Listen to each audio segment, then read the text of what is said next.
அனைவருக்கும் சிறந்த பரிசு சாரேகாமா கார்வான். குமரன் சில்க்ஸ் ஸ்ரீநகர் வழங்கும் good evening doctor. Good evening viewers. இன்னைக்கு நம்ம பார்க்க போகிற டாபிக் என்னன்னு கேட்டிங்கன்னா எம்விபி இல்லைன்னா எம்விபிஎஸ் அப்படின்னு சொல்லுவாங்க. இதோட ஃபுல் டேர்ம் என்னன்னா மைட்ரல் வால்வ் ப்ரொலாப்ஸ் சிண்ட்ரோம் இல்லைன்னா வெறும்னே மைட்ரல் வால்வ் ப்ரொலாப்ஸ் அப்படின்றது. டாக்டர், இந்த மைட்ரல் வால்வ் அப்படின்னா என்ன? இந்த ஹார்ட்டை பொறுத்த வரைக்கும் இந்த பிளட் எப்படின்னா ஒரு டைரக்ஷனில் தான் மூவ் ஆகும். அதாவது பார்த்தீங்கன்னா ஹார்ட்டோட லெஃப்ட் வென்ட்ரிக்கிள் அப்படின்றதுல அதுலேருந்து ஆக்சிஜனேட்டட் பிளட், அதில் வந்து அந்த ஆக்சிஜன் கலந்த பிளட் வந்து லங்ஸ்லேருந்து லெஃப்ட் ஏட்ரியம் அப்படின்றது வழியாக லெஃப்ட் வென்ட்ரிக்கிள் அப்படின்றதுக்கு வரும். அந்த லெஃப்ட் வென்ட்ரிக்கிள்ல இருந்து உடம்புல மற்ற பார்ட்ஸுக்கெல்லாம் அது வந்து அயோர்டான்ற மெயின் பெரிய ரத்த குழாய் வழியாக அது வந்து அனுப்பும். ஸோ அந்த அனுப்பின பிளட் வந்து சுற்றி எல்லாமே ஆக்சிஜன்லாம் அதுலேருந்து எல்லா இடத்துலையும் எடுத்துட்டு திரும்ப ரிட்டர்ன் வந்து வெயின்ஸ் வழியாக வந்து ரைட் ஏட்ரியம் அப்படின்றதுல வரும். அந்த ரைட் ஏட்ரியம் அப்படின்றதுலேருந்து திரும்ப ரைட் வென்ட்ரிக்கிள்ன்றதுக்கு போயிட்டு அந்த பிளட் வந்து திரும்ப லங்ஸுக்கு வந்து ஆக்சிஜன் வந்து லோட் பண்ணுறதுக்காக லங்ஸுக்கு அனுப்பும். ஸோ இது வந்து ஒரு சைக்கிள் அப்படி திரும்ப லங்ஸ்லேருந்து லெஃப்ட் ஏட்ரியமுக்கு வரும். ஸோ இந்த இதெல்லாம் வந்து பார்த்தீங்கன்னா இது வந்து யூனி டைரக்ஷனல் ஃப்ளோ, அது ஒரே டைரக்ஷனில் தான் அந்த ஃப்ளோ இருக்கும். ஸோ இந்த மாதிரி ஹார்ட்டில் வந்து பிளட் ஒரு டைரக்ஷனாகவே போயிட்டு இருக்கிறதுக்கு வந்து முக்கியமாக தேவையானது பார்த்தீங்கன்னா வால்வ்ஸ் தான். வால்வ்ன்றது எல்லாம் கேள்விப்பட்டிருப்பீங்க, ஹார்ட் வால்வ் அப்படின்றது. வால்வ்ன்றது மற்ற நம்ம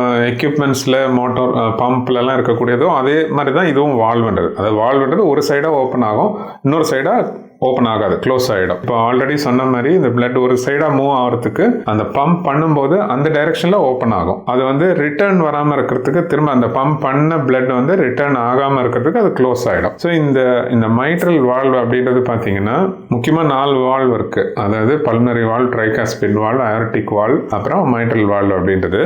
இந்த மைட்ரல் வால்வ் அப்படின்றது பார்த்தீங்கன்னா இந்த லெஃப்ட் ஏட்ரியம் அப்படின்னு அந்த ஒரு சேம்பர், அந்த சேம்பருக்கும் அதாவது அந்த பார்ட் ஹார்ட் அந்த 4 சேம்பர் இருக்கு ஹார்ட்ல, அது ஆல்ரெடி சொன்ன மாதிரி இதில் வந்து அந்த லெஃப்ட் ஏட்ரியமுக்கும் லெஃப்ட் வென்ட்ரிக்கிளுக்கும் கனெக்ட் ஆகுறது தான் வந்துட்டு அந்த இடத்துல தான் வந்து இந்த மைட்ரல் வால்வ் அப்படின்றது இருக்கும். இது என்ன பண்ணணும்னா அந்த லெஃப்ட் ஏட்ரியம்லேருந்து பிளட் வந்து ஆக்சிஜன் இருக்கிற பிளட் வந்து லெஃப்ட் வென்ட்ரிக்கிளுக்கு வரும். பட் அந்த வென்ட்ரிக்கிள் அழுத்தும் போது அது பம்ப் ஆகும்போது அந்த பிளட் வந்து அயோர்டான்ற அந்த மெயின் ரத்த குழாய்க்கு போகும். அதே சமயம் அந்த பம்ப் பண்ணும்போது அந்த ஃபோர்ஸ் வந்துட்டு அயோர்டா பக்கமா போகுமே தவிர அந்த அயோர்டிக் வால்வ்ன்றது ஓப்பன் ஆகும். அப்போ வந்து உடம்புல மற்ற பார்ட்டுக்கெல்லாம் பிளட் போகும்.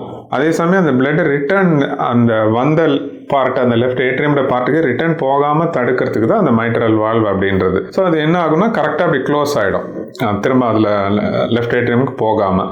ஸோ இந்த மைட்ரல் வால்வ் அப்படின்றது அதில் வரக்கூடிய ஒரு சிறு பிரச்சனை தான் வந்து மைட்ரல் வால்வ் ப்ரொலாப்ஸ் அப்படின்றது. டாக்டர், இந்த ப்ரொலாப்ஸ் அப்படின்னா என்ன? இது யாருக்கெல்லாம் ஏற்பட சான்ஸ் இருக்கு டாக்டர்?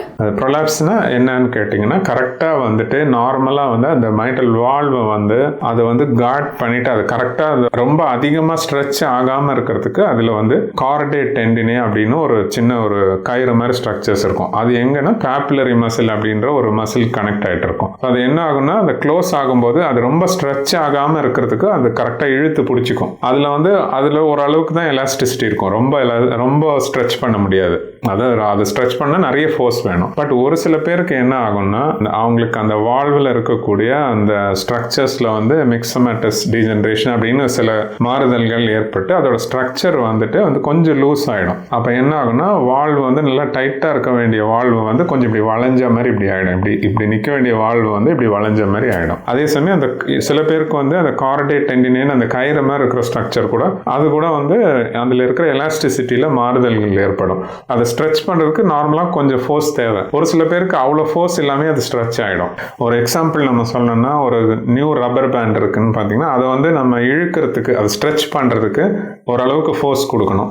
பட் அதே சமயம் பார்த்தீங்கன்னா கொஞ்சம் ஓல்டான ரப்பர் பேண்ட், ரொம்ப யூஸ் ஆன ரப்பர் பேண்டை வந்து கொஞ்சம் லைட்டாக இழுத்தாலே வந்து ஸ்ட்ரெச் ஆகிடும். ஸோ இதை மாதிரி அந்த கார்டேட் டெண்டினே அப்படின்றதுல வந்துட்டு சில பேருக்கு அதுலேயும் வந்து ப்ராப்ளம்ஸ் வந்துட்டு கொஞ்சம் பிளட் போகிற அந்த ஃபோர்ஸ்லேயே வந்து அது ரொம்ப ஸ்ட்ரெச் ஆகிடும். அது ரொம்ப ஸ்ட்ரெச் ஆகும்போது என்ன ஆகும்னா அதில் வந்துட்டு அது நல்லா உள்ள அந்த ஏட்ரியம்ன்ற சேம்பருக்குள்ளே நல்லா இப்படி க்ளோஸ் ஆகிறது வந்து நல்லா இப்படி உள்ள வரைக்கும் அவ்வளோ தூரம் போகும். இதுதான் அந்த ப்ரொலாப்ஸ் அப்படின்றது. இது தவிர பார்த்தீங்கன்னா பார்த்தீங்கன்னா சில பேருக்கு வந்து ஒரு சில சிண்ட்ரோம்ஸ்லாம் இருக்குது. மார்ஃபன் சிண்ட்ரோம்னு ஒன்று இருக்குது, அப்புறம் ஏர்லஸ் டான்லோஸ் சிண்ட்ரோம்லாம் இருக்குது. இதெல்லாம் வந்து பிறவியிலே இருக்கக்கூடியது. இவங்களுக்கெல்லாம் பார்த்தீங்கன்னா இந்த கனெக்டிவ் டிஷ்யூ அப்படின்றதுல அதுவும் பார்த்தீங்கன்னா அதில் வந்து ஜெனட்டிக்கலாகவே அவங்களுக்கு அது வந்து கரெக்டான அந்த மெட்டீரியல் வந்து கரெக்டாக இருக்காது. ஸோ அது என்ன ஆகும்னா அது வந்து அதுவும் ஈஸியாக ஸ்ட்ரெச் பண்ணக்கூடியதாக இருக்கும். அதை ஃபோர்ஸ் கொடுக்காம ஈஸியாக லைட்டாக ஃபோர்ஸ் கொடுத்தாலே ஸ்ட்ரெச் ஆகிடும். ஸோ அந்த மாதிரி இருக்கிறவங்களுக்கும் இந்த ப்ராப்ளம்ஸ் வரலாம், இந்த மைட்ரல் வால்வ் ப்ரொலாப்ஸ்ன்றது. இதனோட சிம்டம்ஸ் அப்படின்னா எப்படி இருக்கும் டாக்டர்? இது சிம்டம்ஸ் அப்படின்னு கேட்டிங்கன்னா இதுக்கு வந்துட்டு பல பேருக்கும் வந்து இது இருக்கிறதே தெரியாது. ஏன்னா அந்த அளவுக்கு சிம்டமே இல்லாமல் இருக்கும். நிறைய பேருக்கு பார்த்தீங்கன்னா இது வந்து ரெகுலராக ஏதாவது ஒரு செக்அப் பண்ணும்போது ஏதோ ஒரு எக்கோ கார்டியோகிராம் டெஸ்ட் எடுக்கும்போது அவங்களுக்கு வந்து இது இருக்க வரதா தெரியும். பட் ஒரு சில பேருக்கு வந்து சிம்டம்ஸ் வரலாம். அதோட சிவியரிட்டி பொறுத்து. லைட்டாக மூவ்மெண்ட் இருக்குது அப்படின்னா பெருசாக ஒன்றும் தெரியாது. ரொம்ப மூவ்மெண்ட் இருக்கிறவங்களுக்கு ஒரு அளவுக்கு மேலே ஸ்ட்ரெச் ஆகிடுச்சுன்னா அதில் வந்து பிளட் கொஞ்சம் லீக் ஆக ஆரம்பிக்கும். அதை மைட்ரல் ரீகர்ஜிடேஷன் அப்படின்னு சொல்லுவாங்க. ஸோ அந்த மைட்ரல் ரீகர்ஜிடேஷன் இருக்கிறவங்களுக்கு பார்த்தீங்கன்னா கொஞ்சம் சிம்டம்ஸ் வரலாம். பட் அது இல்லாமல் வெறும் அந்த ப்ரொலாப்ஸ் மட்டும்தான் ஆகுதுன்னும் போது பெரிய சிம்டம்ஸ் அவ்வளோவா வர்றதில்ல. ஒரு சில பேருக்கு சிம்டம்ஸ் வரலாம். சிம்டம்ஸ் எப்படின்னு கேட்டீங்கன்னா சில பேருக்கு வந்து டயர்ட்னஸ் இருக்கும், நடந்தா மூச்சு வாங்குற மாதிரி இருக்கும். சில பேருக்கு அங்கங்கே செஸ்ட்ல பெயின் வர மாதிரி இருக்கும். சில பேருக்கு படபடப்பு இருக்கிற மாதிரி இருக்கும். இது மாதிரி சிலதுலாம் இருக்கும். இதில் இப்போ நிறைய பேருக்கும் ஆங்ஸைட்டிலாம் கூட இருக்கும் இந்த மாதிரி இருக்கிறவங்களுக்கு. ஸோ இதை மாதிரி சிம்டம்ஸ் வந்து இந்த மைட்ரல் வால்வ் ப்ரொலாப்ஸ்ல இருக்கலாம். பட் இந்த மாதிரி சிம்டம்ஸ் எல்லாம் இருந்ததுன்னா மைட்ரல் வால்வ் ப்ரொலாப்ஸ் இருக்குன்னு அர்த்தம் கிடையாது. பட் அது வந்து எக்கோகார்டியோகிராம் டெஸ்ட்ல தான் தெரிய வரும். டாக்டர், இந்த MVP ரொம்ப ஜாஸ்தியா இருக்கிறவங்களுக்கு சிம்டம்ஸ் வருமா? ரொம்ப சிவியரா இருக்கிறவங்களுக்கு பார்த்தீங்கன்னா இந்த மைட்ரல் ரீகர்ஜிடேஷன் அந்த ஸ்ட்ரெச்சையும் தாண்டி வந்து அது ஓப்பன் ஆகிடும். ஓரளவுக்கு அப்படியே இழுத்த அந்த கார்ட்ஸ் பிடிச்சிட்டு நின்றுதுன்னா அது லீக் ஆகாமல் இருக்கும். ஒரு அளவுக்கு மேலே ஆச்சுன்னா பிளட் லீக் ஆக ஆரம்பிச்சிடும். அந்த ஏட்ரியம்ன்ற சேம்பருக்குள்ள லீக் ஆகும். ஸோ அந்த லீக்கை பொறுத்து சிம்டம்ஸ் வந்து சிவியரா இருக்கிறவங்களுக்கு சிம்டம்ஸ் வரலாம். அவங்களுக்கு தான் ரொம்ப மூச்சு வாங்குறது அந்த மாதிரி இதெல்லாம் வரலாம். இதை எந்த டெஸ்ட்ல கண்டுபிடிக்க முடியும் டாக்டர்? இது கண்டுபிடிக்கிறதுக்கு டெஸ்ட் அப்படின்னு கேட்டீங்கன்னா மெயினா வந்து எக்கோகார்டியோகிராம் டெஸ்ட் தான். அதுல தான் தெரிய வரும். டாக்டர், இந்த MVPக்கு ட்ரீட்மெண்ட் எப்படி இருக்கும்? இதுக்கு ட்ரீட்மெண்ட் கண்டிப்பா அவசியம் தானா? ட்ரீட்மெண்ட் அப்படின்னு கேட்டீங்கன்னா இதுக்கு வந்து ஆக்சுவலி வந்து ரொம்ப மைல்டா இருக்கு. சில பேருக்கு வந்து இது வெறும் ருட்டீன் டெஸ்ட். அப்போ ஏதோ ஒரு வேற எதுக்கோ டெஸ்ட் எடுக்க போறப்ப எக்கோ டெஸ்ட் எடுக்க போறப்ப அவங்களுக்கு தெரியுது இந்த மாதிரி மைட்ரல் வால்வ் ப்ரொலாப்ஸ் இருக்கு அப்படின்னு தெரிய வந்தது. அந்த மாதிரி இருக்கக்கூடிய கேட்டகரியில இருக்கிறவங்களுக்கு பெரிய ட்ரீட்மெண்ட் எதுவுமே தேவைப்படுறது இல்லை. அவங்க ஜஸ்ட் ஒரு அப்சர்வேஷன் மட்டும் பண்ண போதும். அந்த அப்சர்வேஷன்ன்றது பார்த்தீங்கன்னா ஒரு ஃபாலோ அப். அதாவது ஒரு 3 இயர்ஸ்க்கு இல்லை 5 இயர்ஸ்க்கு ஒரு தடவை வெறும் ஒரு எக்கோகார்டியோகிராம் டெஸ்ட் வேணா எடுத்து பார்த்துக்கலாம்.